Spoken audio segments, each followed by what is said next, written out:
कोटि कंठ कल कल निनाद कराले कोटि कोटि भुजैर्धृत खर करवाले अबला के नो मा ये तो बले बहुबलधारिणीं नमामि तारिणीं रिपुदलवारिणीं मातरं वन्दे मातरम् तुमि विद्या तुमि धर्मा तुमि हृदि तुमि मर्मा त्वं हि प्राणाः शरीरे बाहुते तुमि मा शक्ति हृदये तुमि मा भक्ति तोमारयि प्रतिमा गडि मंदिरे मंदिरे वन्दे मातरम् त्वं हि दुर्गा दश प्रहरणधारिणी कमला कमलदल विहारिणी वाणीं विद्यादायिनीं नमामि त्वां नमामि कमलाम् अमलाम् अतुलाम् सुजलाम् सुफलाम् मातरं वन्दे मातरं श्यामलां सरलां सुष्मितां भूषितां धरणीं भरणीं मातरं वन्दे मातरं वन्दे मातरम। भारत माता की जय।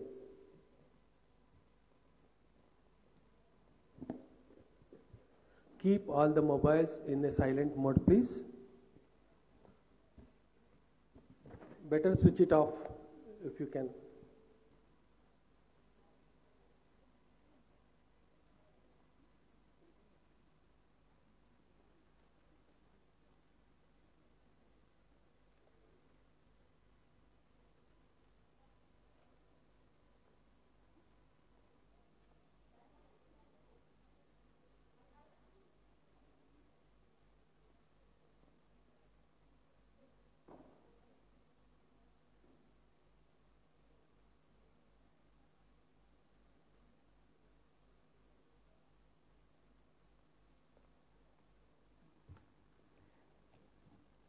Namaskar. A very pleasant morning to all the members present here this sparkling Saturday morning.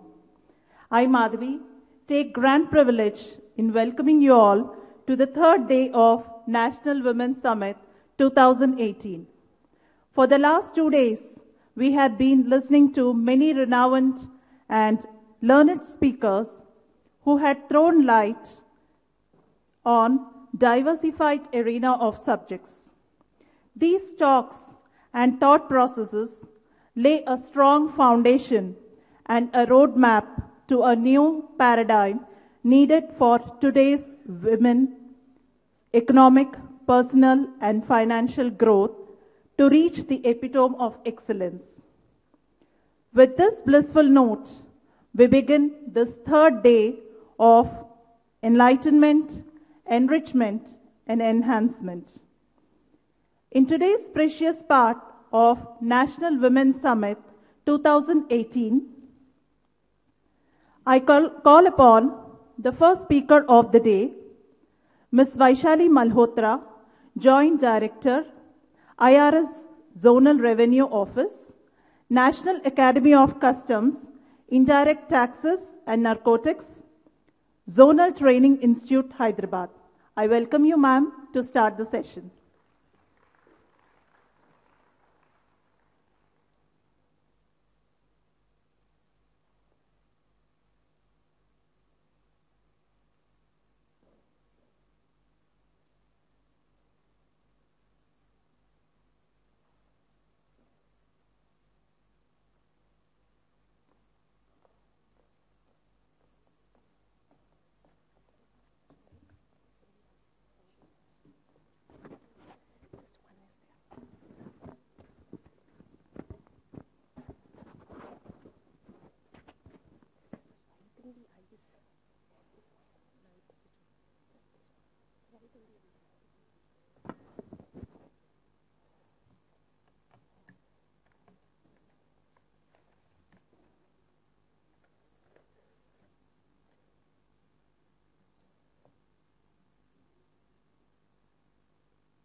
No, only one. Only one if you can switch off. This middle one. Sides are okay. And this is also halogen, sir.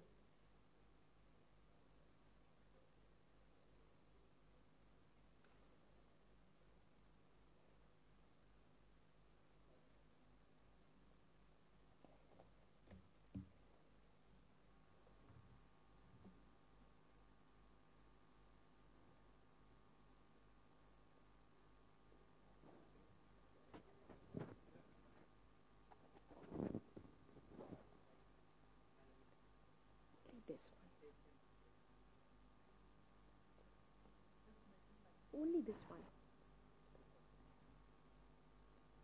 ये तो pointer है presentation के लिए. हाँ वो तो ये सिर्फ ये लाई देगा.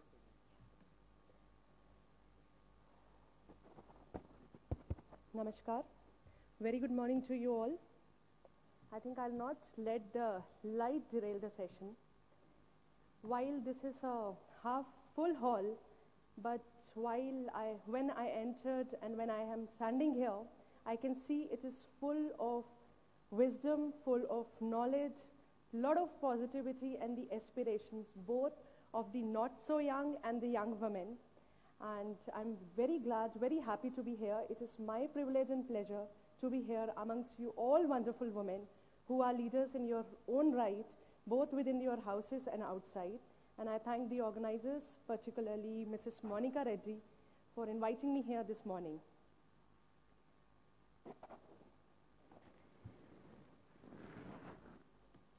We all are aware of the importance of taxation and gender equality individually. So my endeavor today here would be to bring the two together and see what is in it for us as women. But before I do that, let me remind you that there are only two certainties in this world. In words of Franklin, in this world, nothing can be said to be certain except taxes and death. In this beamingly positive morning today, I'll postpone the discussions of, grim discussions of death, but I'll rather be speaking about very positive, very constructive other topic, that is taxation. When I use, the words pleasant, positive, and tax in one single sentence, I know some of you really want to send me off back to wherever I have come from, but I say convincingly that taxes are positive, taxes are pleasant, because for me, they represent income, they represent business, they represent growth, they represent prosperity. For me, taxes are the building blocks which are required, in fact, they are must for the task of nation building. And before I take you to the perspective of gender equality, or let's say the gender sensitization, or the very basic perspective of gender in the taxation policy of the country, I feel I should give you a brief overview, particularly for those I am given to understand we have students amongst us also. It is my duty to give you the brief of the taxation administration and the taxation structure which exists in the country. So talking about the taxation administration in like any household, like we have in our houses, there are two main important components of the finances. That is the income and the expenditure.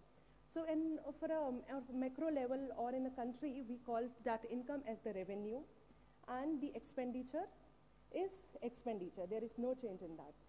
So the main source of the revenue are the taxes.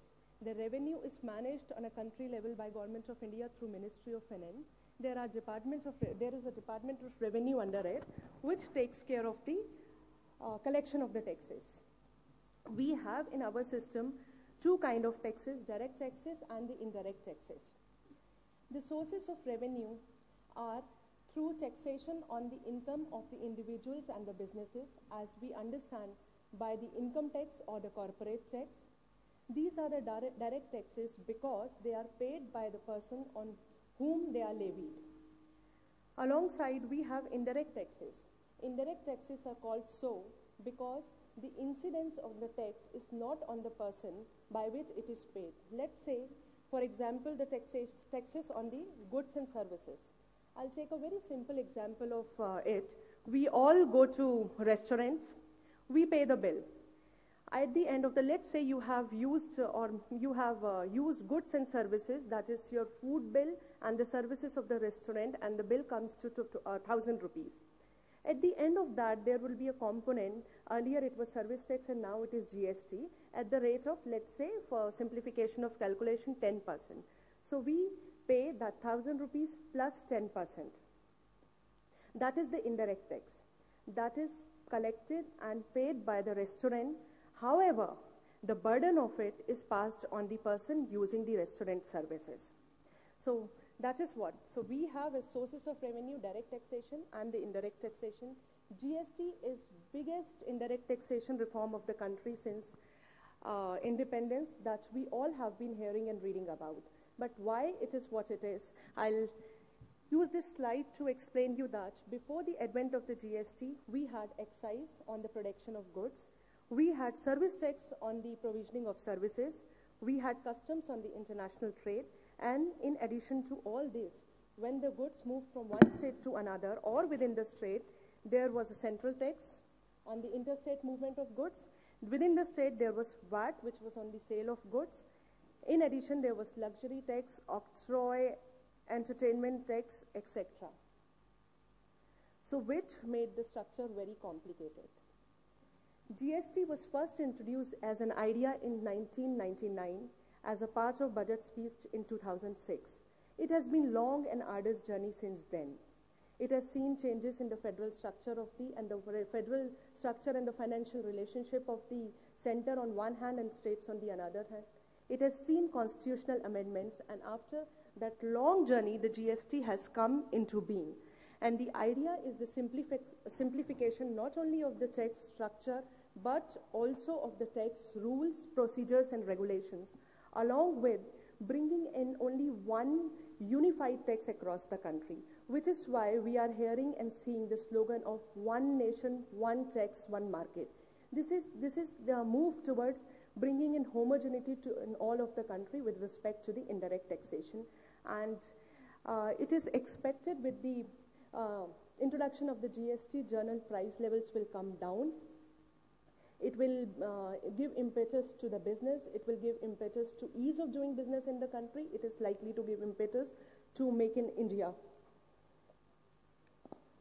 Now, after the GST, GST under its fold subsumes or it replaces 17 taxes of the center and state. This is the list of the 8 taxes of center. On the left-hand side, on the right-hand side are the 9 taxes of the states which were existing because GST and now have been replaced by one single tax, that is GST. After the GST, as against the previous complicated structure of,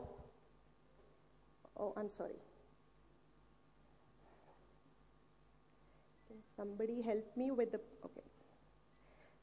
So, as against the earlier multiple taxation, GST brings us to the simplified structure where there is only one tax on intrastate sale of goods and services, which is collected in form of GST, which is equally divided into CGST and SGST, and on the interstate movement of goods and services, there is IGST levied by the center.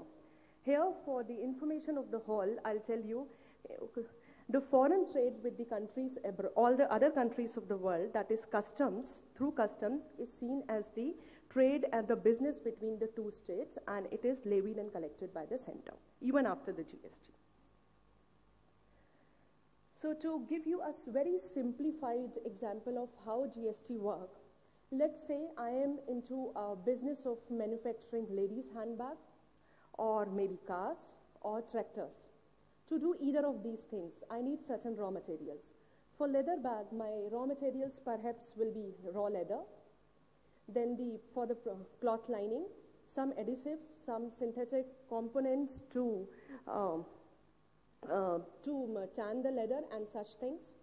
On each one of those components, I'll be paying tax. That is known as in a very simplistic manner, input tax. And once my leather bag is ready, to sell it, I have to pay tax on it. That is the output tax. In the GST scenario, whatever is your output tax, when you pay, you can claim input tax. That means the tax burden on the inputs is offset by the introduction of GST, which is also a value-added taxation. So which means you are not paying tax on the tax when you go down the chain. Before GST, what was happening in this tax offset was happening at the level of the center, but goods were when moving from the manufacturing to the sales stage. That means when the center and very many states were coming into the picture, that offset was not taking place. So the whole supply chain was, to an extent, was not able to make benefit of the that offsetting, and as a result, which led in the cascading of the effect. I have tried to explain cascading of effect in the one of the pictures above. Let's say the cost of the goods is 100, and you pay a tax of 12% on that, it becomes 112. If at the next stage you are made to pay tax at 112 rupees, it means you are paying tax also on 12 rupees, which was your tax at the earlier stage. And tax on tax is nobody's case, and it is, in fact, it is illegal. One can, governments cannot charge tax on the checks. So the GST offsets it from the trade of manufacturing till the consumer at each of the stage. When you sell your goods, by paying tax on that, you can take you can claim the tax paid at the earlier stage. If you have any questions, I do understand subject is little technical and complicated. Don't hesitate to stop me in between. Yeah, please. I can't talk, yeah.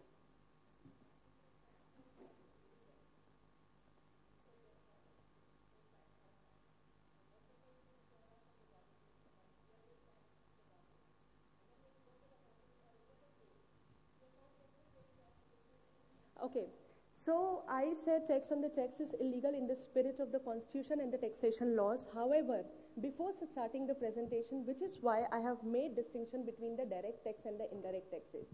When you pay tax, that is the direct tax which you pay on the income. The income is levied to income tax, or in case of the businesses and the corporate tax. What tax you are paying is for the consumption of the goods and services, and these two are entirely same tax. So the double tax incidence is not happening. Probably as a consumer of goods and services and as the citizen of country, I do understand where you are coming from. But from the taxation's point of view and the spirit of the law, those two are totally independent taxation and exist not only in our country, world over. That's the basic. So income tax is tax on the individuals, and the goods and services tax is on the goods and services. That's the common argument. That's the common argument. I do understand. That's why I said, as the citizen and as the perhaps consumer of goods and services, being from the salary class, myself also belong to the same class you are talking about, I do understand. But those two are different taxes. There is no comparison. I cannot, give that answer.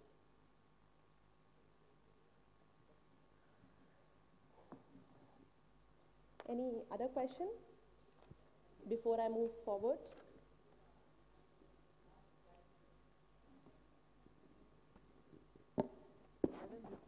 Interstate goods, there is no tax, but still I find octroi being collected. That's incorrect. If octroi is still being collected anywhere, I think you can write to jurisdictional officers about it, either of the state or of the center. So that has to be monitored by the state government? No, octroi is not in existence now. After the advent of the GST, octroi is not in existence. There is no authority to collect octroi. While traveling, I have seen, madam, the sense I come from Suchitra, we enter that region. So I find so many of the trucks being, octroi being levied. I just want clarification. Why do they do this? No, I am convincingly telling you, octroi, there is no authority to collect octroi now. So if it is being collected, it is without authority or beyond authority, whatever words you may like to use, and that all those incidences can be reported. That has to be monitored. Absolutely, absolutely. There is no second thoughts on that. Thank you.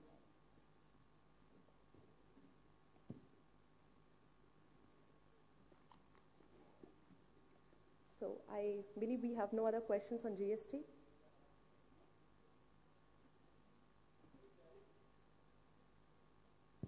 Any clarity on e-way bill, ma'am?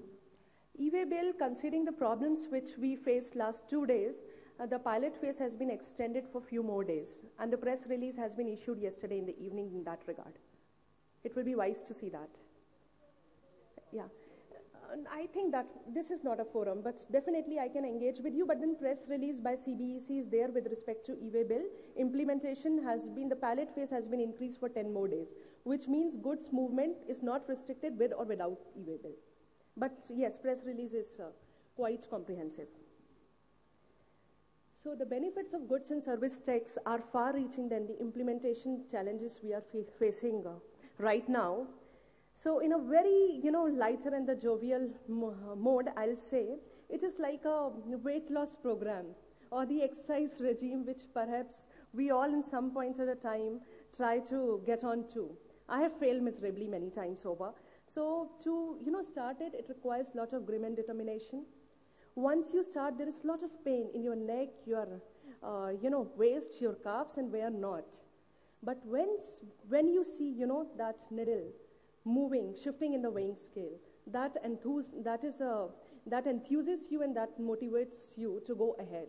So which is what is motivating we, the tax women and men in the department, and certainly there is shift in the needle, and we are prepared to take by horns all the implementation challenges, and the government on its part has been very, very responsive.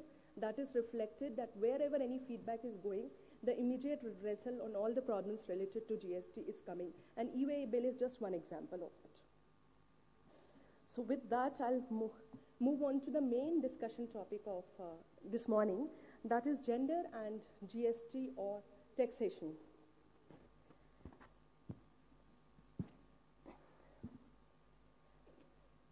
Let me start by shocking you here. Till 1995 in South Africa, the women were levied to highest rate of taxation. South Africa till 1995, married women particularly, were in the highest tax bracket. Reason for it? Perhaps discrimination, or maybe they were considered to be the privileged ones, having their own income and having access to the income of the husband. However, when we see Indian statute, there has not been any incidents which has been witnessed of any explicit or the implicit bias in the tax policy. One can argue, though, that the tax benefit under the income tax given to a male karta of HUF is in one way a reflection of the discrimination in the tax statute. That too, I would say, by the Succession Act of 2015, which allows women to be the karta of HUF, that has been addressed largely. So with that, I have closely examined the provisions of GST also. I have not found any explicit bias as such. And wherever I have found out in our taxation policy, economic policy, or GST for that matter, wherever I have seen the intervention, that is largely in favor of the women. And there have been instances of positive discrimination. The EPF of 8%, which was announced in the budget, is just one example for encouraging women employment.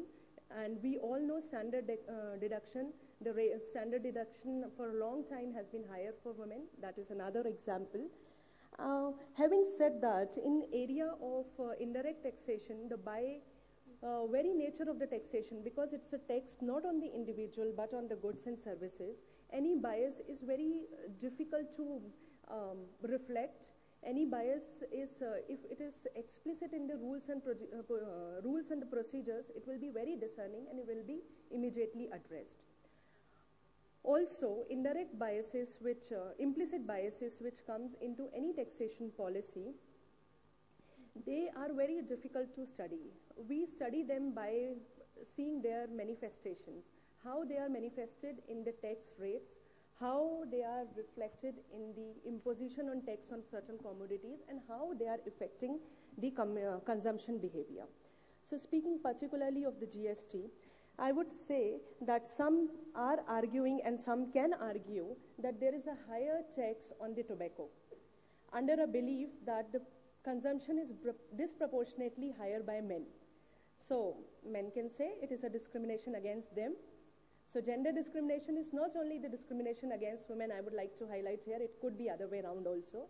So higher taxation of But I don't concur with that argument. That is a sin tax. Because of the health hazards associated with alcohol or tobacco, it has been a practice world over to put them on a higher tax bracket. That has got nothing to do with the, the gender aspect in the taxation policy. And there is one very heated debate all around now that the preferential tax treatment has been given to some of the cosmetic or the so-called vanity box items of the women. And it is attracting a lot of press for certain items like sindoor, alta, bangles that they have been put in the zero taxation category. So that is, distorted reflection of the reality. To that also, I would like to say it is not to defend the department I am coming from, but there is empirical evidence in the facts that most of these items anyway would have been exempted because they are in the small industries and the threshold of GST is 20 lakhs.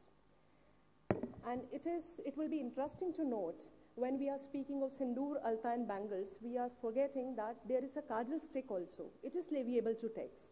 Because kajal stick is being produced by the big producers, it is not getting any of those exemptions which are otherwise extended to cottage industries or small and the medium businesses. And there is a lot of critical arguments are coming against the GST on the sanitary napkins. So that I would like to keep it for a little while later after the presentation, because I think that is in the interest of open house discussions that if some of you are interested, we will discuss that in detail. But I would like to highlight from my side certain more points which are relevant for taxation, but which are more relevant if we see the economic scenario all around us right now. GST favors small businesses and women entrepreneurs, because what we are, the statistics which are coming in, small businesses, most of them, and their employment impact and the linkages that women are very closely associated with them as employers, as employees. So the GST gives you an opportunity not only to formalize your taxation, not only to formalize but also how to formally and structure your business, to reinvent your business processes and come into the mainstream. This is the opportunity which is being given by the GST, and it is in the interest of all businesses, particularly women entrepreneurs, to make use of it at this point in time. And here I would like to also address one thing which I have seen. When I read newspapers, after the budget day or when the GST was introduced, it was kind of, depressing for me. On the newspaper headlines usually reads, what is in budget for women? Like our own topic of discussion today, GST and the women. Particularly the newspapers, they forget and they write, when they speak of budget, GST and women, the usually highlights would be the cost of apparels have come down. Cost of using beauty services has gone up. Why? Only we do use beauty services or cosmetics? I disagree. I wholeheartedly disagree with that. Why only are we wearing apparels? No. So, and this is the time we must realize, more than making anybody else realize, we are not only the consumers and goods and services. We are the producers of goods and services. We are generating employment for other women and men. Also, we have stake in all the economic activities of what is happening in the country. And this is the time we should take that rightful place of ours, and we should not be allowed ourselves and discussions be restricted to beauty salons and the sanitary napkins. It is much more than that.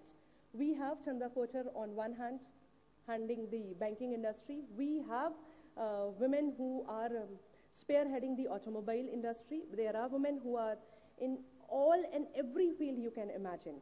But the discussions in the newspapers are still about apparels, shopping and beauty salon. I think this is one thing we all should collectively think when we are talking of GST. And I say quite convincingly that there is no policy bias as such in the statute. However, I'll fail in my duty if I do not highlight 2-3 points, which is there is no women in the GST Council. Country has not seen any women finance minister since independence. Only budget, which was produced by that was by Mrs. Indira Gandhi in her capacity as additional charge of finance at that point in time. Country has not seen any women RBI chairman. These are the points which are worth thinking. We are far, far advanced than many of the developed countries when it comes to the policy and the gender equality. Our policies are in the right direction. Policies are quite balanced. So this is a snapshot of GST system in India. We have tax authorities, we have interfaces like Aadhaar, banks, we have GSTN, help desks, taxpayers who register themselves and who take services of the professionals like CAs. There are centers which are helping them, our SSCs. And there is one category of the tax return preparers, Suvidha providers as we are calling them. So this has been identified by my institute, National Academy of Customs and Direct Taxes and Narcotics. And we are running a trial run with the state government of Tamil Nadu, where what we are doing is we are identifying the qualified women from self-help groups and providing them training free of cost to become GST Suvidha providers. So idea is twofold in that. One, it is the employment generation opportunity for many women. Secondly, not all small businesses have access to the CAs, and particularly in the semi-urban or the rural areas. So these Suvidha providers, we believe, will bridge the gap. At the same time, they will provide employment and generate more employment opportunities for women. And the fear of taxation will go, and we hope and we are convinced it will create a ripple effect in the economy. Thank you. With that, I leave the house open for comments, questions, critique, remarks. I am here for you for another 5 to 7 minutes, as organizers permit. Yeah. I can't hear. I'm sorry, I can't hear you. I think.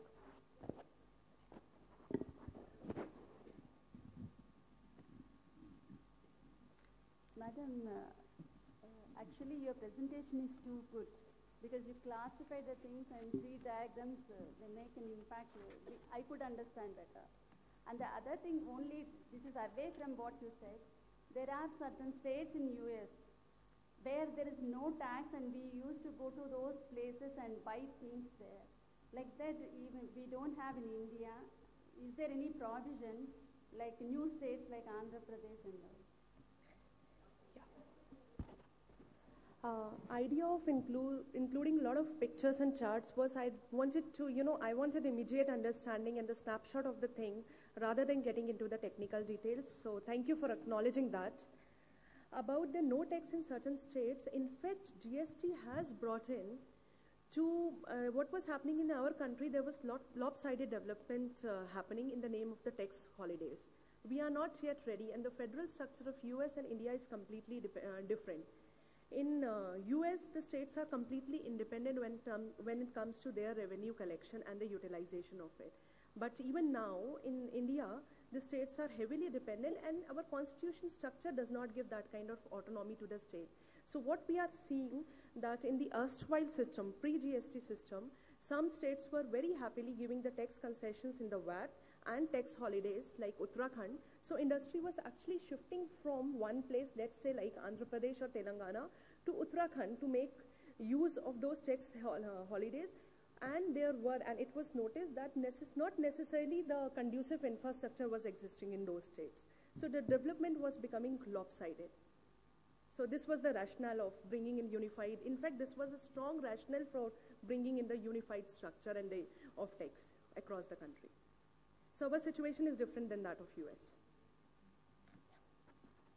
Hi, I'm Saumya. I'm one of the corporate employees. I'm from CDK Global.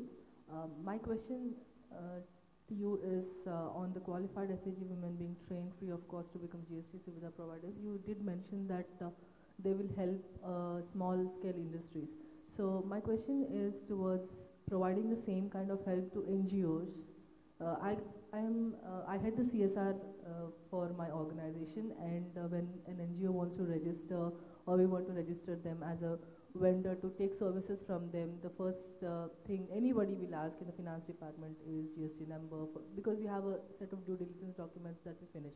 So in that documentation, we often find that small-time NGOs especially find it very, very difficult to implement certain tasks that they want to implement with a corporate, because we as a corporate have certain restrictions on the tax structure, and they don't get enough help outside from, like, they don't have a CA, for example, and so does this, they can be trained towards helping the NGOs as well? So, the short answer to your question would be yes. However, anyway, department is hand-holding all the stakeholders and SSE at the moment. So if you get in separately in touch with me or the academy, we will be able to, to an extent address that. However, about giving this kind of training to NGOs, we have not started yet, because we are going the self-help groups route right now, and that too along with partnership with the state governments. Because when it comes to the civil society and NGOs, there are different challenges associated with that. So we are going ahead in a cautious manner, but why not in future? Future is, let's see what future has for all of us in that. But however, hand-holding we are doing for now.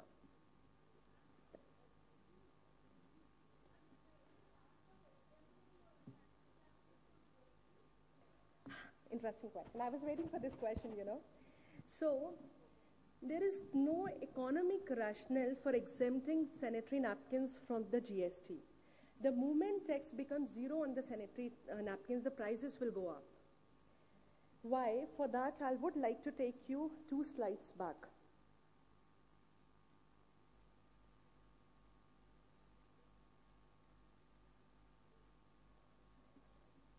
If a business is not paying the output tax, there is no case for claiming the input tax back. And input tax, which is paid on the sanitary napkins, that is in the range of 12 to 18% on the raw materials. So there is already a tax inverted structure, and the industry is claiming refund of it. If we make it a 0%, they won't be able to take back any credit, and in all probability, the prices of sanitary napkins will go up. Having said that, I would like to place that on record, because this is a part of the government's release, that the studies suggest that the rate on the total cumulative rate on the sanitary napkins was 13.68% before the GST. Now it stands at 12%. 0% is not in the industry, is in the interest of the argument which is in favor of the sanitary napkin. 5% perhaps can be explored. And also we need to hear, it is like the argument which is being given for the exemption of sanitary napkin, that needs to be seen in the right perspective. So I do not know what is your rationale for this, asking this question. So maybe if you can let us know that, I'll be able to elaborate a little more on this point.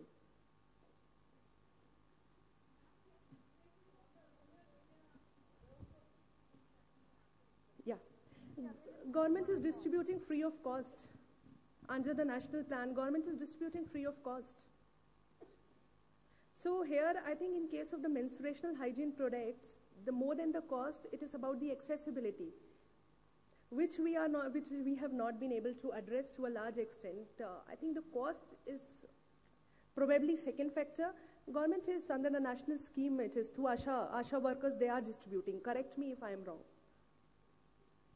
NGOs are distributing. NGOs are making low-cost sanitary napkins which do not have any of these components which are leviable to 12 and 18% of taxation.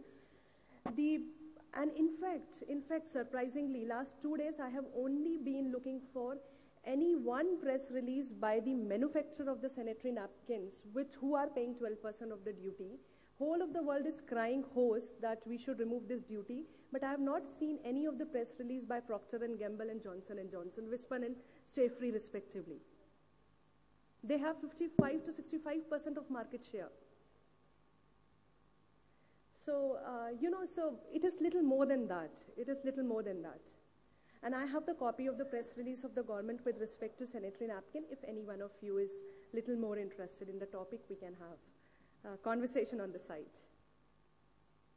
Next question, maybe last 2 questions, and then, okay, sorry.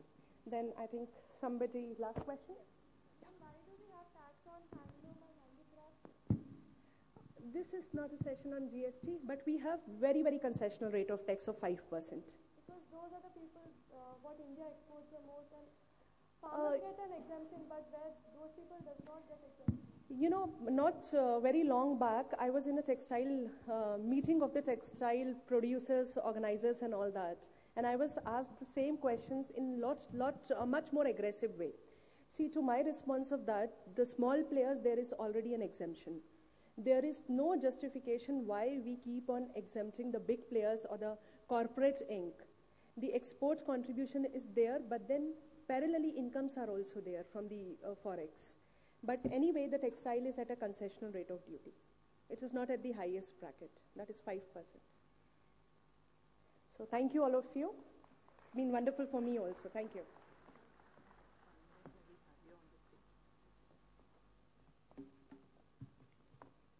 Thank you, ma'am, for that valuable information on GST and taxes, which is a very valid information for all of us.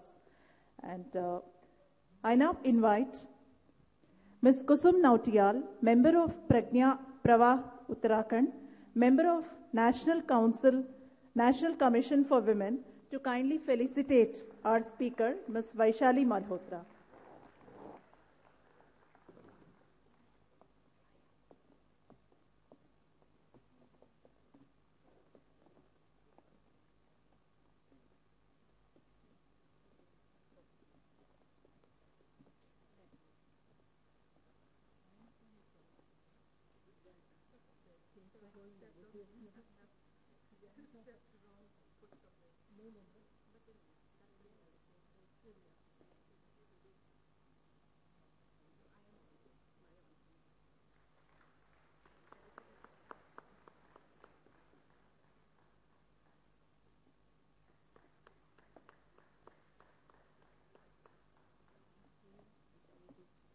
This is acknowledgement of all of you and your power.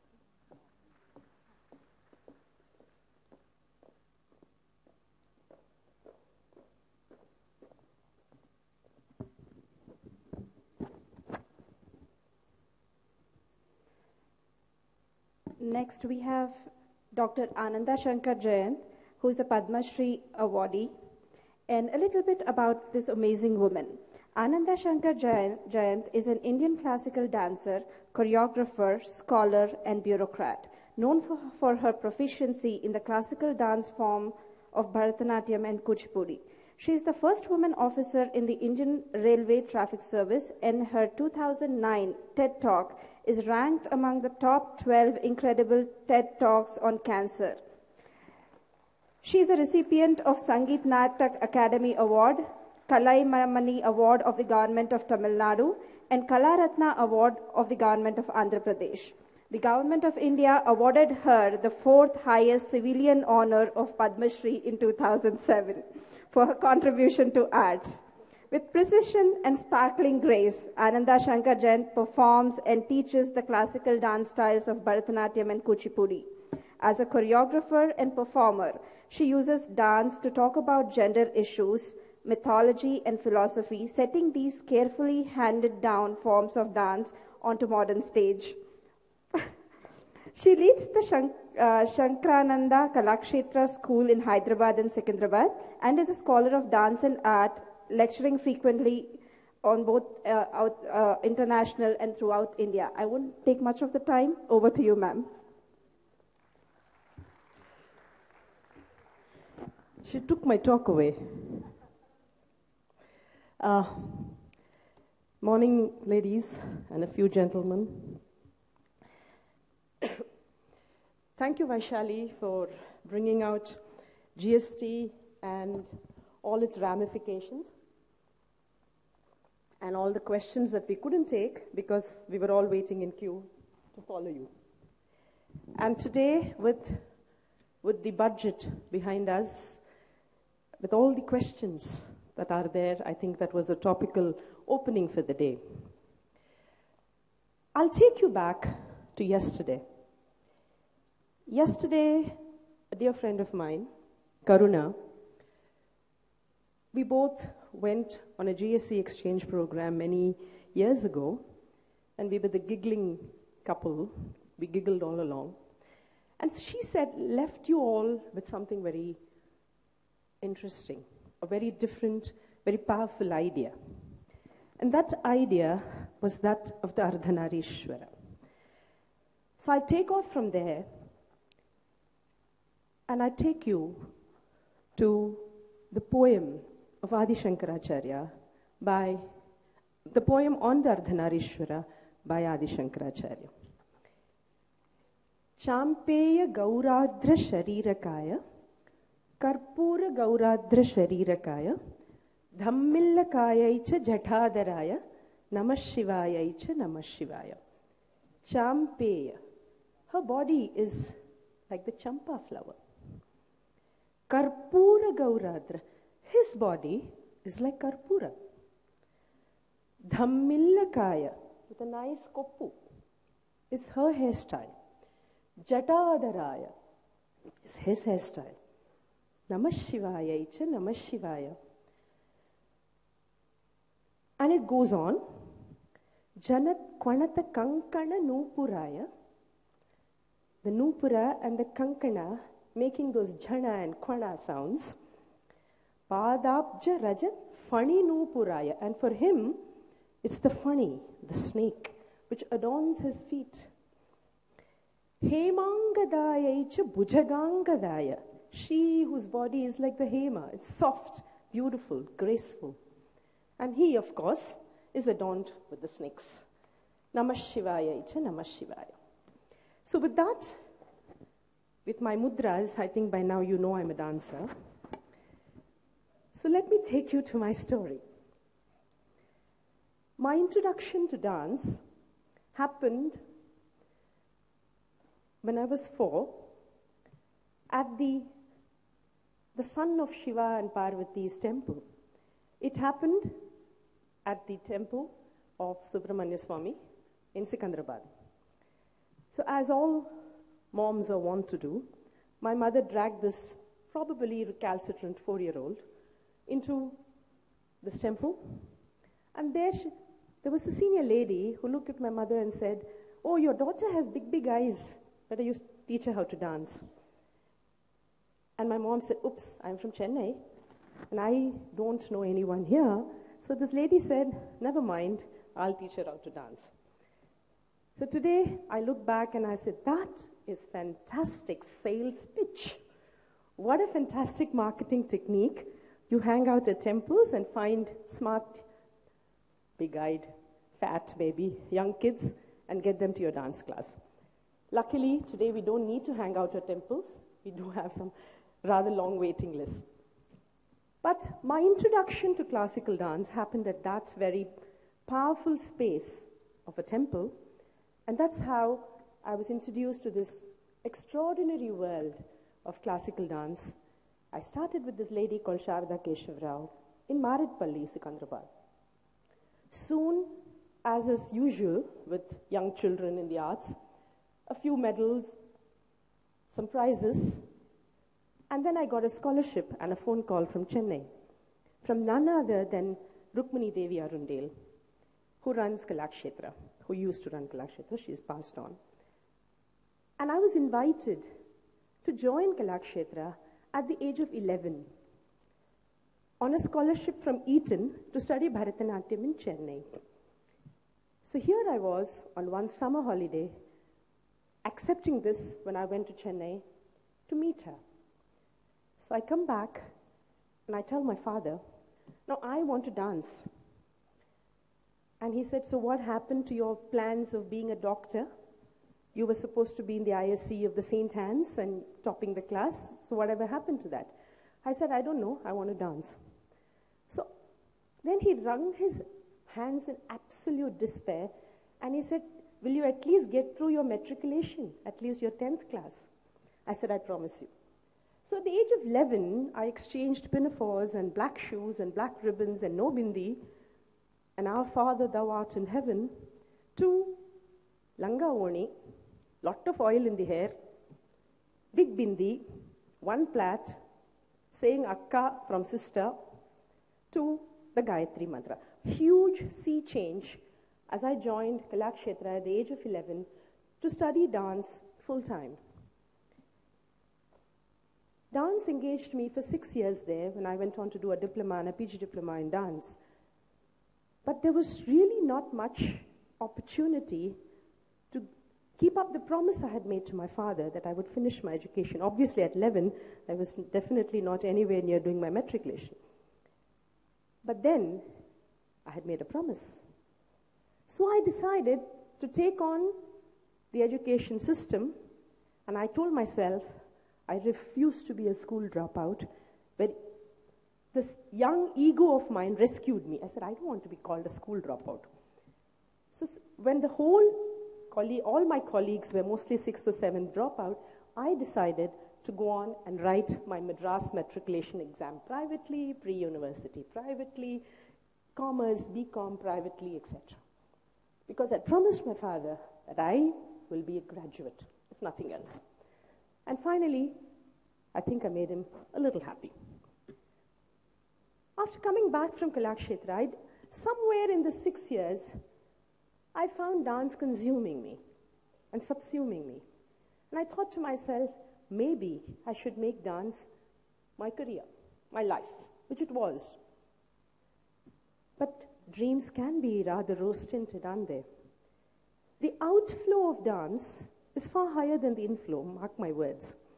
The amount you spend on this kind of a theatre, stage, lights, sound, costume, makeup, orchestra, publicity, etc., is far higher than what I could command as a young dancer. And so not wanting to dip into the little nest egg that my middle-class tam-bram parents had, I decided that I must push my academic levels a little further. So I chose to go on to do a master's in history, culture, and archaeology. Commerce had no hope of ever clear. I mean, I still can't count, and I still can't balance my sheet. So that's another story. So I decided to go back to culture, and went on to do my master's in the Osmania University. Somewhere there where I was on the campus, I found friends taking some exam. That some exam was the Union Public Service Commission exam that Vaishali and I have passed out of, and there are others here.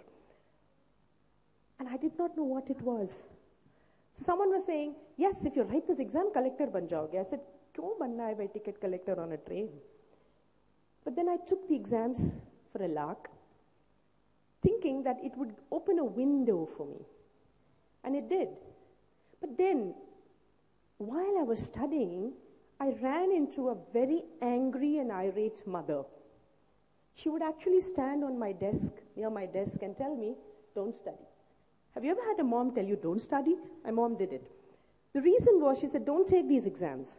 If you take these exams, you will go and sit behind a desk, you'll ring the bell, you'll push files, and your dance will go down the drain. All your talent, all your training will just die. And I promised her. I said, no, Mom. What I will do is I will ensure that my dance continues in spite of everything. So I cleared the exams, ended up joining the Indian Railway Traffic Service, not as the first lady woman of the service, as the compeer said, but as the first lady officer of the South Central Railway. And there, it was rather funny. They did not know what to do with me. It was a completely male-dominated service, and still is, but more male-dominated then. It was macho, mustachioed, and muscular. And I burst through this glass ceiling. And for a whole month, they said, sir, to me, not knowing to even say ma'am. They didn't even know. They had never had a ma'am to take orders from. But then, suddenly when I joined the service, other things started consuming me. Mainline train operations, loading, unloading, engines, coaches, axle burns, hierarchy, giving orders, split-second decisions, and even train accidents. Believe me, bureaucracy had me in its magnetic thrall. And then I ran into another set of people. And these people were my well-meaning colleagues and friends who said, Ab, now that you've arrived into this wonderful All India Services job, why do you need to dance? And they ran into determined me. Because I had promised my mother and promised myself that I'm not going to give up either railway administration or dance. And that decision, which I took How many years was that? In February, on February 15th, it will be 30.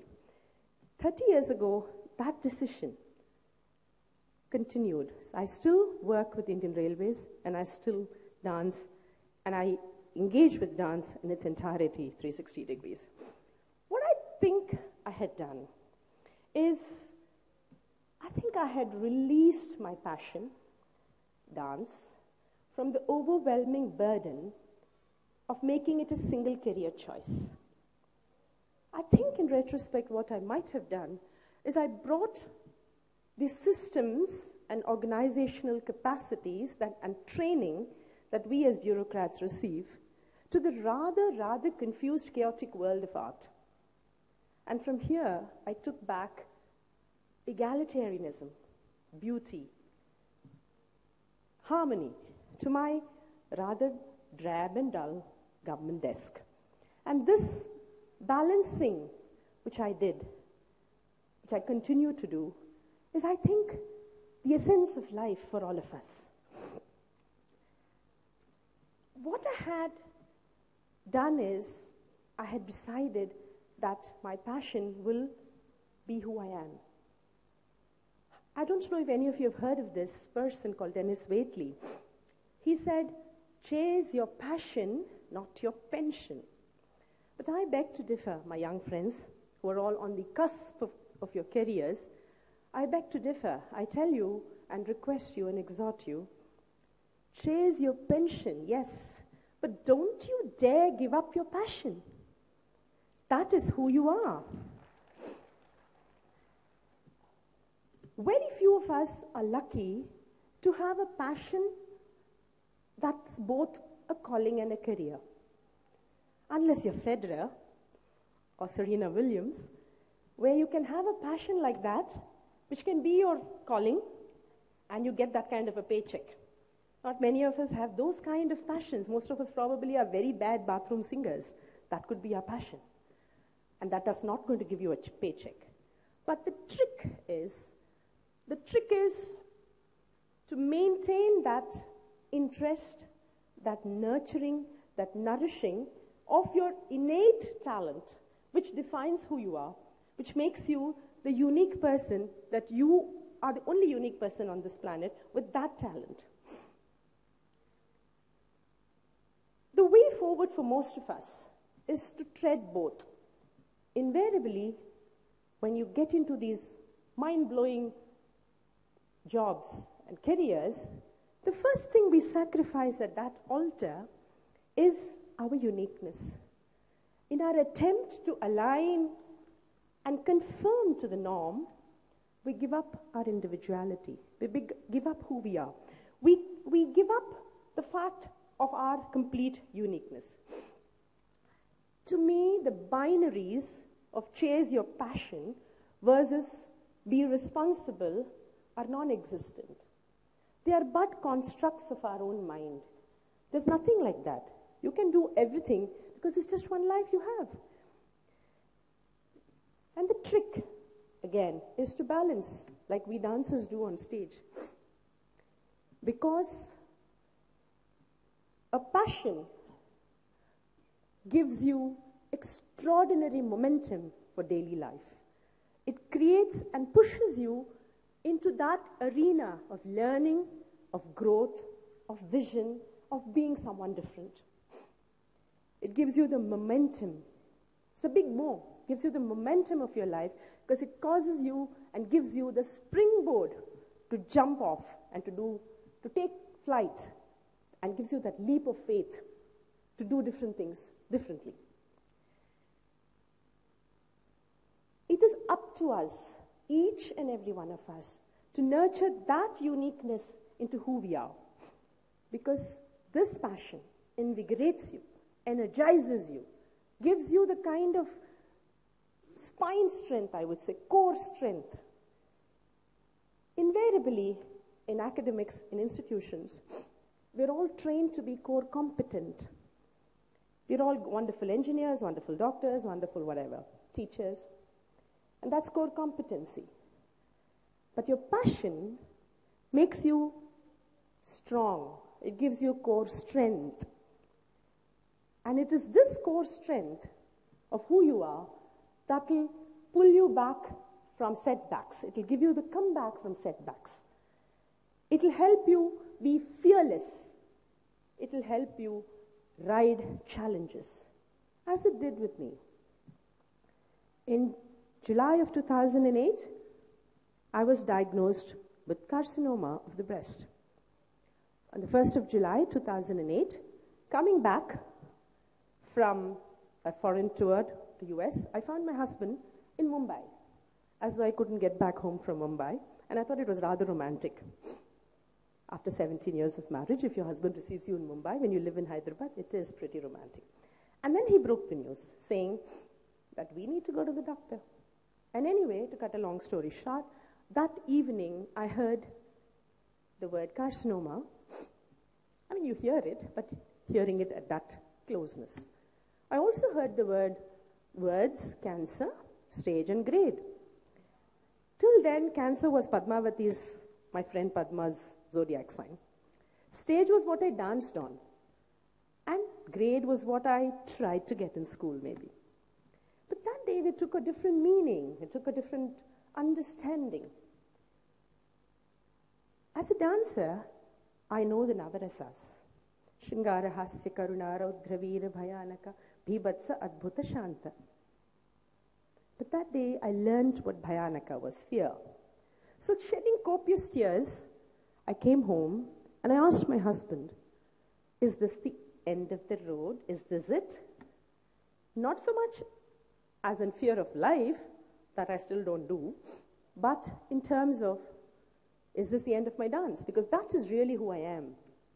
And he, being the very, very positive person he is, he said, no, just take this break, get your treatment done, take this hiatus, and you will be fine, you'll be back. So drawing from his strength, I made loud affirmations. I sat myself down in my drawing room, had my family around me, and I declared to the world at large, I'm going to ride this out. I'm not going to allow cancer to ride me. First affirmation. Second affirmation, I said, I'm never going to say, why me? We always do that, don't we? Hey Bhagwan, mere saath hi kyun kar rahe aisa? Do we say why me when we got the awards that she talked about? I know. I said, thank you very much. I probably said he should have come 1 year earlier. So why do we do that? We say, why me, whenever something terrible happens? We never say, why me, when you get the lovely things in life. And the third affirmation I said, cancer is one page in my life. It is not the book of my life. And I will not allow cancer to leach into the rest of my book. And with these three affirmations, and the fourth, when I decided to not be secretive and speak about it, I began this journey through cancer. And the most important decision I made is I said, I will continue to engage and do what I have to do with my dance. So with that began this journey of surgery and chemotherapy and the whole works for 2 years. The point I'm trying to make here is, through it all, what sustained me and what helped me move from this rather, let me tell you, I wasn't so cheerful, okay? I might be cheerful today, but that time was rather miserable. And naturally so. It wasn't easy because I would yo-yo with my emotions. But what helped me go on this path of recovery is a decision in the mind, an affirmation in your thoughts, and a process which helped me do it. And that process was continuing to stay engaged with my dance. It wasn't easy. I, who could dance for 2 hours, couldn't climb stairs. So I would go back to my dance studio and get back the energy of the prana that is there through the poetry, through the rhythm, through the nritta, through the philosophy of dance itself. And that prana of the dance nourished me, helped me come back to dance. Yes, it was difficult. How do you manage it when you go from beautiful to bald in 3 days? Yes, I lost my hair. And it was rather funny. I still remember Prandareshwari, the minister, in one of our meetings like this, she looked at me, and I used to wear a wig. And then it was so hot in Hyderabad, so I just threw it one day and came without a wig, with a nice bald pate. And she looked at me and she said, "Oh, Tirupati, Ananda?" I said, "No, ma'am, chemotherapy." So I actually laughed at it. I laughed at it, made a mockery of it, and then submit myself to the clamor, clutter, and melodrama that cancer comes with. And that, my dear friends, is what helped me in this journey of being able to continue to dance.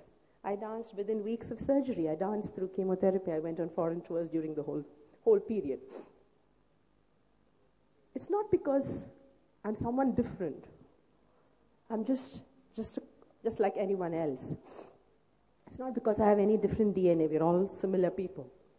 What I had made that difference of shifting my mind from, as I said, the clamor, clutter, and melodrama that is thrown at us through life. And so I come to the question, what is the purpose of existence? Richard Dawkins, a famous scientist and sociologist, said, and I quote, "The purpose of every living organism is to contribute to the growth and evolution of its species." But my husband, like all husbands are want to do, has added a rider to it. So I'll repeat, the purpose of every living organism is to contribute to the growth and evolution of its species. To which the rider, my husband, added, he said, "But as humans, we have the choice of deciding how significant that contribution can be." How significant. We have the choice of deciding how significant our contribution can be. Let's examine this word, choice. The word choice. We all believe, you all saw some lovely presentation where we were talking of moving from point A to point B. And that's what all of us are, goal-oriented. We'll move from A to B. But I ask you one question. Is it A to B or is it B to D? I personally believe that our journey is between B and D, between birth and death. Yes, you didn't speak about death, and I will. Birth brings you, death will take you, thank God for it. But in this gap between B and D is the alphabet C. And to me, that stands for choice. That stands for choice, which was something mentioned yesterday by almost all the speakers in different ways. And which is the agency that engages with this word C? It is our minds. Our minds, which is like the projector, which throws the slides of our thoughts on the screen of our life. It's like the transponder, the dish TV of your house, that could either give you the terrible daily serials or the cacophonic news, or it could give you something wonderful. So that choice of what this mind does is with you. So what is this mind? Let's explore the mind a little bit.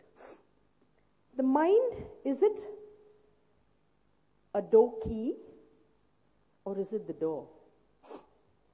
Is it your car ignition key or is it the carburetor with kachada? Is it sweet? Is it salty? Does it give you flowers or does it give you weeds? Is it nectar or poison? Is it friend or enemy? Mind, mind, mind, like Rajinikanth said, mind it. Important to mind the mind.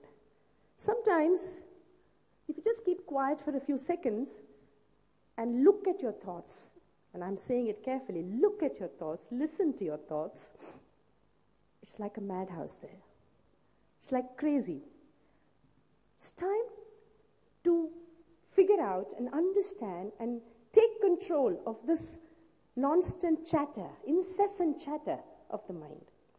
And this is where I come to the young. You're constantly buffeted by the negative. You're constantly re-engaging with the negative. You're constantly saying, that day, that person didn't look at me. And you will say that for the next 6 months. You don't let it go. You relive it, you re-engage with it. You're constantly with that negative space. I remember a story, it's from the Jatakas, in which two monks, one old and one young, were going in a forest. Some of you may know the story. And they come to a river and it's flooding. And there is a young lady, and she says, please, I don't know how to swim, please help me cross the river. So the young monk carries this lady, and together they somehow cross the river on the stones. He drops her on the other side, and the monks continue in the forest. After a mile or two, the old monk stops the young monk and says, I don't want you to follow me anymore. You have touched a woman. You have carried a woman. How could you do that? You're a monk, etc., etc. To which the young monk said, Guruji, I carried her and left her at the bank, but you're carrying her still. So this is what we do as human beings. We carry as much of the negative into our lives, into the present, into the future, re-engaging with it, reliving it, and re-actualizing it. Because what you spread in your thoughts, what you project in the thoughts of your mind to the world outside is your reality. Don't think the reality is outside, my young friends. The reality is what you project. If you've decided that your day is going to be happy, it will. If you've decided that you're going to have an accident today, you will. The mind is like a good pizza boy. It'll deliver whatever you want. Whatever you ask for, it'll deliver. It doesn't distinguish between good and bad. So be careful what you ask for. And therefore, it becomes important for us to channelize our mind to make the clear choices that we want in our lives. Because every change in your life means choice, means making a personal choice, and that choice has to be you. You need to make that. Don't abdicate that power of choice to someone else. Do not get caught in the language and in the stories that are told to you. Believe me, the binaries of gender that we've been talking about, this is a women's summit, so I'll come back to gender, is an old paradigm. The binaries of gender of different words, different value additions that we talk about are irrelevant today. We are in the world of technology, and technology is flat. It doesn't really care what is the gender. It just wants a skill set. An office desk wants a skill set. It doesn't care if you're wearing a sari or trousers. Doesn't matter. And that technology has collapsed so many verticals. All the silos that we used to live in have collapsed. It's becoming far more flat. And today, what we need to fight as women is a stereotyping of that gender. What are the stereotypes that we are engaging with, we are living it, and we are passing it to our children? What are the stereotypes those are the fights we need to take? What we need to also understand is, like Karuna and Shifali and everyone said, success doesn't mean that you abdicate your uniqueness, as I've said. It doesn't mean you want to be like a man. No need. You be who you are. Because there is a difference in the wiring of men and women. And it's important to understand that we engage and understand gender intelligence rather than the external binaries of gender. And today, in 2018, it's time to break those stereotypes. The only woman who needs, excuse me, can you stop talking, please? Thank you. The only woman who needs our support is Mother Earth. I think as women, we need to stop playing the victim, stop asking for support. We've come a long way, and I think we are the essential, earliest risk takers and change makers. And here, there are a lot of young ladies here, and I'll leave you with a thought. moms, some of you are young moms, stop the guilt. Most of you work, you balance many lives. You balance the outer world, you balance your family world, but you're also full of guilt. You want to be superwoman. Be so. But do it without guilt. Do it without wanting to make everything perfect. Sometimes it's possible. You can give up a few things, like I've given up cooking in my house. There are many things you can give up to completely be who you are, to grow as human beings, to grow as a race. And for all the women, I have a trick that I use. I play with the 3 Ds. In office, at home, in my dance world. 3 Ds. Do it, delegate it, or dump it. It's not worth it. Don't carry it with you. The only thing is do it, delegate it, and you can always add 3 more. Dump it, ditch it, drop it, whatever you want to add. English you can add. Ask yourself, we always hear this word glass ceiling. I'm not so sure if it's a glass ceiling or it's a glass prison. Is it a prison of your own making with your own misgivings? Or is it a ceiling that has been dropped on your head? Define what success means to you, not so much in what the world advises you as success, not as what society tells you as success. And of course, invest in yourself. That's what Shefali said yesterday. Invest in yourself. Do whatever it takes to grow. We are here on this planet with the body-mind continuum and the spiritual understanding and the intellectual bandwidth. And we are lucky. We are inordinately lucky. How sad would it be if you do not grow and you just pass out of that door D having failed your 10th class? How sad is that? Use this extraordinary life that you have been blessed with by living a positive life, by pushing yourself into that level of growth and understanding in whatever way you want. You make those choices. Each of us needs to make those choices for ourselves. Nurture yourself. Nurture your core strength. Coming back to your core strength. And unleash yourself. Unleash who you are. Unleash yourself in such a way that the world will sit up. You will sit up and say, hey, that was a wonderful growth that I have lived with. On that note, I will leave you with 3 images. And this is a couple of images that has been talked about yesterday too. Each of us brings the essence of Lakshmi. You're all beautiful women. She's beautiful. She's radiant. She's creative. She's life. She's abundance and she's well-being. And each of us represents that energy. And we're all Saraswatis too. Because we're all elegant, of course, and we're graceful. We represent memory, because that's the first thing we teach our children. We represent knowledge. We represent learning, understanding. We bring the amsha of Saraswati, who is of all this imagination, perception, understanding, creation. All this symbolizes Saraswati. And that's who we all are. And we are Durgas, of course.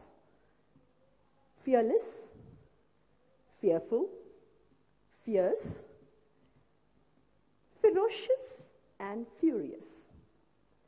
Bring her out when you need her. She's the one who we all epitomize, and she's been my favorite. Just imagine, why is she my favorite? Just imagine, just look at the metaphor, just look at the imagery. Durga was created, supposedly, according to the Sthala Puranas, that she was created by the plethora of the gods who invested in her their individual powers. So Indra gave her the Vajra, Shiva gave her the Trishula, and so on and so forth. So Durga was created by the many gods, investing her with the power of their powers. And Look at who she was. She was just 18 years old.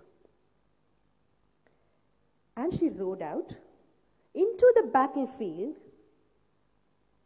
with all her 18 arms, bedecked with arms, to destroy Mahisha. And who did she ride on? Not a chariot, not a horse. She rode a lion. Look at that metaphor. Look at that image. I can get goosebumps every time I talk about that image. She rode a lion to destroy one horrendous monster. Now you're going to ask me, I don't have 18 arms. Of course, yes, you do. Aren't you the mother, the wife, the sister, the mother-in-law, the doctor, the nurse, and everything else? You are the one. You'll say, where's the lion? My car doesn't start. The lion is your core strength. It's your inner resilience. The power that each and every one of us have. We just need to tap into it. Just a quick tap and it's out there. That power of resilience, that strong strength, that energy that we have is the lion. And when you ride out with that focus, with that attention, with that understanding of what it means to be blessed with this body construct, in this planet, on this planet, it is up to each and every one of us to destroy every little evil around us in whatever way we can. And even if you do not want to destroy evil outside, destroy the negativity inside you. Because it's this power that we have been bestowed with that make us move from the TK I have been on this planet to going on to leaving the legacy of who you are.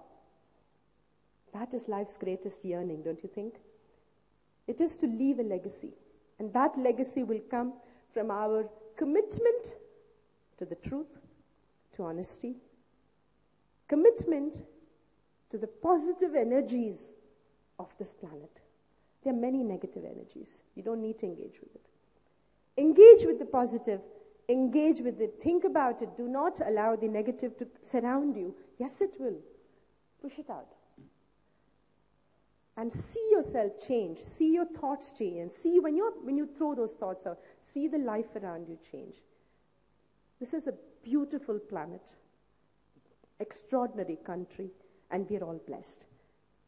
And together, on that note, I'd request you to join me in singing my favorite song. Aigiri Nandini Nandita Medini Vishwa Vinodini Nandanute. Come on, go ahead. Aigiri Nandini Nandita Medini Vishwa Vinodini Nandanute. Girivara Vindhya Shirodini Vasini Vishnu Vilasini Jishnunute. Bhagavati Hekshiti Kanta Kutumbini Bhuri Kudumni Bhuri Krite. Jaya Jaya He Mahishasura Mardhini Ramya Kapartini Shailasute. Jaya Jaya He Mahishasura Mardhini Ramya Kapartini Shailasute.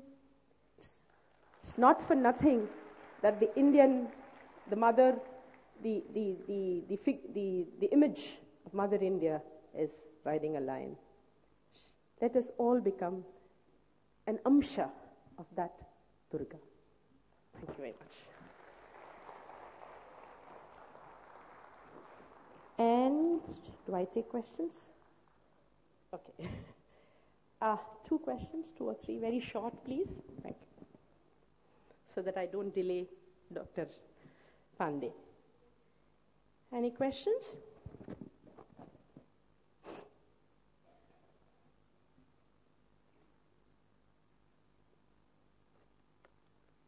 Have I stumped you or are you gone to sleep?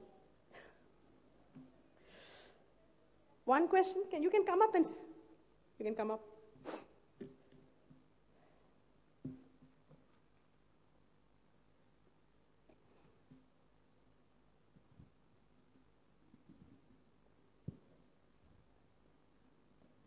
Yeah? Okay, just come up so that the mic can reach you faster. Hello. Ma'am, I'm from a college. Yes. Actually, we attended this summit to do something for girls, but there is something beyond education, not just engineering or medical. So your thoughts have been very inspiring. So we want to know, like, from where can we start in a college if we want to make our women, our girl student much more better and Start with yourself.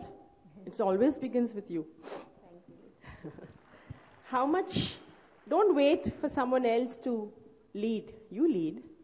You begin with yourself and you'll see your followers. It'll happen. You don't need to do it because you need to change someone else. It always begins with you. Yeah. Today it was a very nice talk actually. It was very inspiring instead. I want to ask you, as I'm, a teenager, I'm going through my adolescence and all. So I wanted to know, how do you deal with your negativity? As you told that you have to end your negativity inside you, if you can't get it out. Then what is the trick that you do? First of all, pull back and look at what's causing it, right? It's easy to talk about it. It'll come with practice. Pull back and look at yourself. Sometimes we ourselves say, "Arey yaar, bas karo. What's wrong with your mind? Why is it going in that direction?" We do it. It's not that we don't know. We don't need to learn it. We do it. But we get pulled back into it very easily. Find out what is it that troubles you. It could be television shows. It could be some nasty person in your circle. Just cut away. It's the easiest. Just pull away. It's easiest, right? And I think if you want an external construct to help you, there are a million things that are there out in the world that are positive. Look for them. We go hunting for the negative. Don't we? Yes. We do. We just go looking, oh my God, you know what happened? Oh God, oh God, oh God, exactly. oh my God. Maybe right now in this stage of my life, or every person in this stage, when they're actually aiming at their goals and everything, they're surrounded with a lot of negativity. No, so goals should make you positive. It should not make you negative.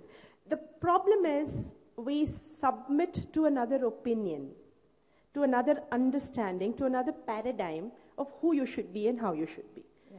I think if you pull back, you shift the gear. Do you drive?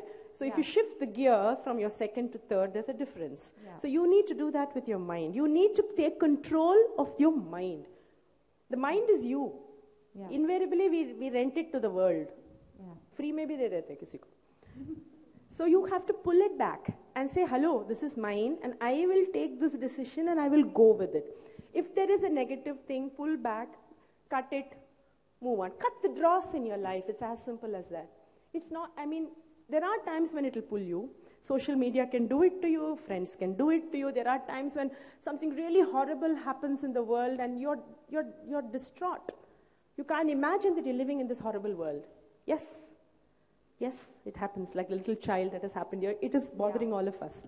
But you don't allow it to leach into the rest of your life.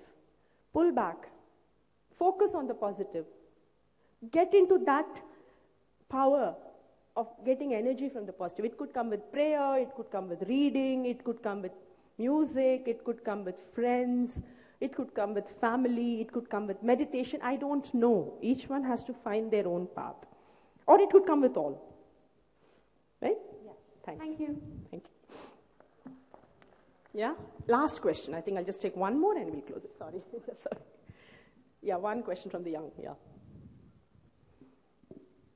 Any? Or shall we close? Just one question, ma'am. Yes. Thank you so much for the inspiring talk, and I've always loved listening to you. Thank you. You shared about your husband being very supportive and sharing how we could contribute as humans to the society. I would like to listen a little more about how he has inspired you in your life. As of today, he's riding a Harley Davidson somewhere in Goa. No, yeah, I think I will leave you with another thought. Basically, I think Shefali also mentioned this. Today, we're in a space of understanding in a relationship with most people is everyone tends to do their own thing and live together. I don't find too much of that, you listen to me, you follow me, syndrome so much here, at least in urban India. And I find it in the lower class also, like supposing the housekeeper who works with me, I think she has her mind of her own. So I don't see too much of that paradigm that we think exists. But having said all that, I think finally, it's not just about relationships between husband and wife, but any relationship.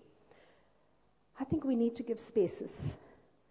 We need to give space to each other. I think that's the trick. The trick is you give as much space to each other. At the same time, you work together. And if you remember Khalil Gibran in The Prophet, he said, a temple, the pillars of a temple cannot be close to each other. They have to be far apart. Only then will the spire or the gopuram stand up. So that's what every relationship is. The oak and the cypress cannot grow in each other's shade. You have to give spaces. You must have enough space in your togetherness. You have to be together. You have to be there. But there has to be that space where you can grow. And that is something you will need to negotiate and get there. Some of us get it early, some of us will get it. But the idea is you also need to give that space. It's a two-way street.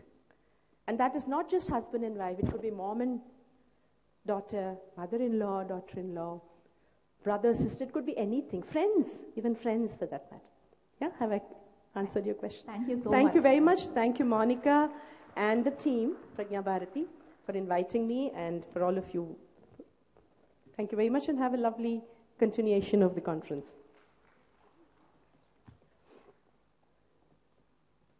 Thank you so much, Dr. Ananda Shankar Jain. That was a very inspiring speech where you have asked us to look for Durga within ourselves.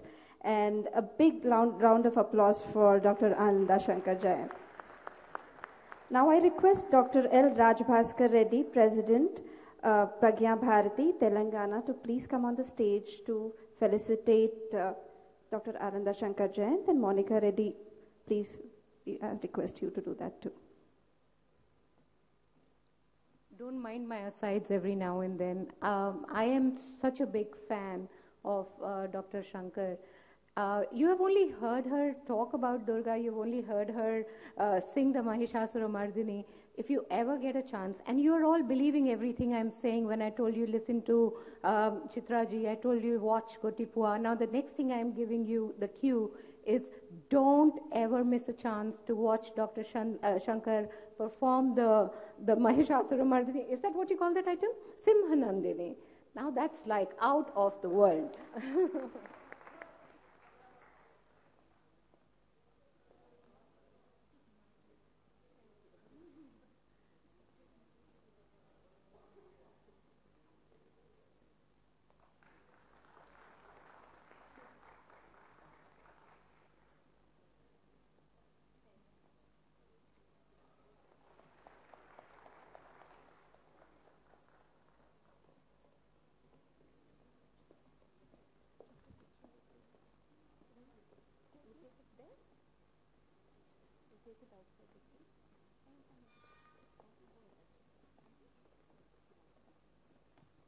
Now, ladies and gentlemen, moving ahead to our next speaker of the day, I call upon to the stage Ms. Sukeshi Oram from Bhubaneswar.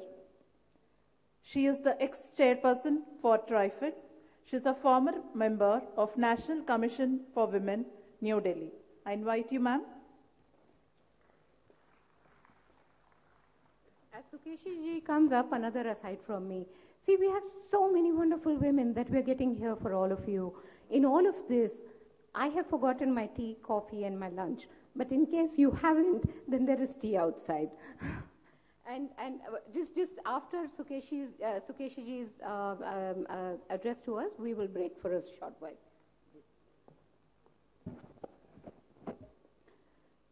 सभी को मेरा प्रणाम. मैं पहले प्रज्ञा Bharti unit से मनिका रेड्डी को धन्यवाद तो दूंगी, उनके टीम को भी, जो मुझे ये प्रोग्राम के लिए निमंत्रण किए थे. उसके वजह से मैं आज आपके सामने कुछ बोलने के लिए मैं तैयार हूँ. ज़्यादा भी नहीं बोलूँगी क्योंकि ना आपका जो टाइम है उसमें मैं सिर्फ ट्राइफेड का जो मेरा इंट्रोडक्शन दे चुके हैं और एक महिलाओं के नाते महिला समिट में मैं आई हूँ, तो दो चीज़ खाली मैं बोल के मेरा बात समाप्त करूँगी। ट्राइफेड एक नेशनल लेवल मार्केटिंग फेडरेशन है, जो आप बाहर में जो स्टॉल लगा हुआ है उसको आप देख रहे होंगे। इंडिया में 10.5 करोड़ आदिवासी लोग हैं, तो उनका जो प्रोडक्ट है, जो वन उपज बोलिए, उनका हैंडीक्राफ्ट्स बोलिए, वो बहुत महंगा जरूर होता है क्योंकि ना एक तो ऑर्गेनिक होता है और जो भी हाथ से जो तैयार करते हैं जो अपना हैंडीक्राफ्ट आइटम, वो थोड़ा महंगा होता है। तो इसीलिए ये मैं तो चेयरपर्सन रह चुकी हूँ, हर जगह में हम प्रमोशन भी करते हैं, जो प्रोडक्ट को देखिए और ट्राइबल लोगों का कैसे उनका उज्जवल भविष्य हो। क्यों ना ट्राइबल लोगों का ऐसे भी आर्थिक दुर्दशा काफ़ी होता है, क्योंकि ना वो काफ़ी दूर दूर में रहते हैं, जंगलों में रहते हैं। तो उनका प्रोडक्ट आप जरूर देखिए और आजकल नेट में भी अवेलेबल होता है, उस प्रोडक्ट को आप लोग खरीद सकते हैं, किसी को गिफ्ट दे सकते हैं। ये तो हो गया ट्राइफेड का जो सामने एग्जीबिशन है, उसमें आप उसको ब्रोचर से भी लेके ट्राइब्स इंडिया करके ऑल ओवर इंडिया में 34 उनका शॉप है। मैं आज इस समिट में आके बहुत खुशी हो रही हूँ क्योंकि ना महिलाओं का कहीं पे भी कुछ इशू होता है, भले ही महिलाओं का डेवलपमेंट बोलिए, उनका कोई समस्या बोलिए, हम हमेशा उसमें पार्टिसिपेट करते हैं। मुझे जब मनिका जी इनविटेशन भेजे, मैं बिना कुछ सोचे मैं एक्सेप्ट कर ली इनविटेशन और आ गई। और आप लोगों को इसलिए और भी मैं धन्यवाद दूंगी। मैं परसों आके यहाँ मैं उपस्थित जरूर थी, कल भी रहती, लेकिन मेरा मन आप लोगों को सभी को पता होगा, जे तेलंगाना मेडारम यात्रा जो हो रहा है, जहाँ एशिया का बिगेस्ट ट्राइबल फेस्टिवल है, वो जो Guinness book of world record कर चुका है, उसमें मैं कल गई थी वो देखने के लिए जो कैसा वो फेस्टिवल हो रहा है। इसलिए मैं कल आप लोगों के साथ नहीं रह पाई। तो ये भी प्रोग्राम भारती को श्रेय जाता है, उनके वजह से ही मैं वो फेस्टिवल देख पाई। एक छोटा सा उड़ीसा का एक इंसिडेंट अभी मैं बोलूँगी। एक 9 साल बालिका जो अभी 22 तारीख को सुइसाइड की, आप लोग सब प्रेस मीडिया या इलेक्ट्रॉनिक्स मीडिया के माध्यम से आप लोगों को जानकारी मिली होगी। वो दलित लड़की थी, ये जंगल में स्टूडियो से फोटो खींच के वो जा रही थी, उसके साथ 4 जवान का बेसदारी उसके साथ गैंग रेप किए थे। वो काफ़ी न्याय के लिए भटकती रही, लेकिन उसको न्याय नहीं मिला सरकारी की व्यवस्था के मुताबिक। उसको कभी मेडिकल, कभी पुलिस स्टेशन, कभी इधर उधर करते करते अक्टूबर 10 से लेके जनवरी 22 तक उसको न्याय नहीं मिला। आखिरी में वो सुइसाइड कर ली। इसीलिए हर जगह में ये जो जितने भी महिलाएं हैं, जितने भी बहनें हैं, कहीं पे भी कुछ सेंसिटिव इशू आए तो उसके ऊपर में सबका प्रतिक्रिया देना चाहिए और कैसे महिलाओं को सपोर्ट मिलना चाहिए। मैं आप सभी को ज़्यादा कुछ ना कहते हुए मैं विशेषकर तेलंगाना प्रज्ञा भारती यूनिट को और विशेषतर नागराज जी और मनिका जी को और मेरा फ्रेंड डॉक्टर कुसुम नौटियाल को बहुत बहुत धन्यवाद देकर मेरा वक्तव्य शेष करती हूँ। धन्यवाद।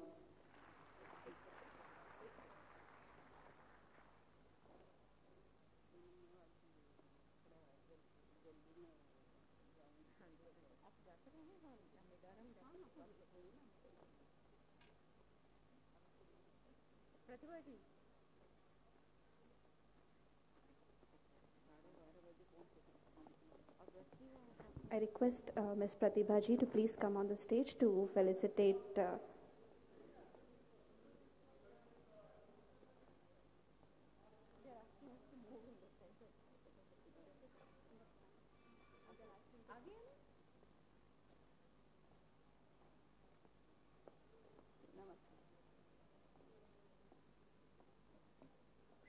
Pratibha ji is a new entrant into Pragna Bharati, but I must tell you, a great volunteer, one of the strongest pillars of this summit she has been.